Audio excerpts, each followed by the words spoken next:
भारत में तो ये माना जाता है कि भाई विदेशों में जो चिकित्सा सुविधाएं हैं वो भारत से कई गुना बेहतर हैं, लेकिन वो भारत आ रहे हैं, उपचार ले रहे हैं।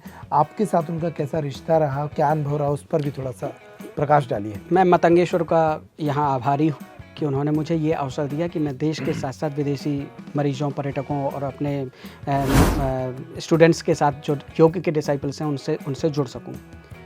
बहुत अच्छा अनुभव है।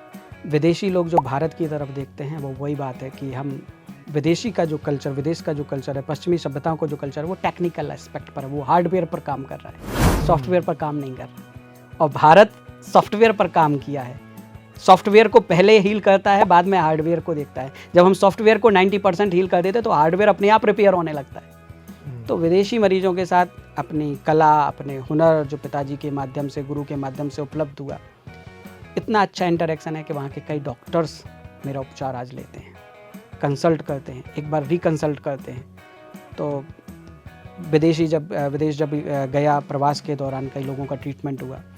लोगों का भारत की तरफ बहुत सॉफ्ट नज़रिया है, आयुर्वेद की तरफ बहुत सॉफ्ट नज़रिया है। जब हम प्राण के ऊपर चर्चा करते हैं, जब हम आत्मा के ऊपर चर्चा करते हैं, जब हम सनातन के ऊपर चर्चा करते हैं, जब हम पंच तत्वों के ऊपर चर्चा करते हैं, पंच महाभूतों के ऊपर चर्चा करते हैं, जब हम अन्नमय प्राणमय कोश के ऊपर चर्चा करते हैं, जब हम 7 चक्रों के ऊपर चर्चा करते हैं, तो प्रभावित होते हैं व्यक्ति प्रभावित नहीं, वो टेक्निकल और साइंटिफिक एस्पेक्ट है जीवन का, जो उन्होंने कभी सुना ही नहीं, देखा ही नहीं। उन्होंने ये तो देखा हाथ में दर्द है, भैया यहाँ पट्टी बांध दो, जोड़ दो, कैल्शियम सप्लीमेंट लगा दो, ठीक हो जाएगा।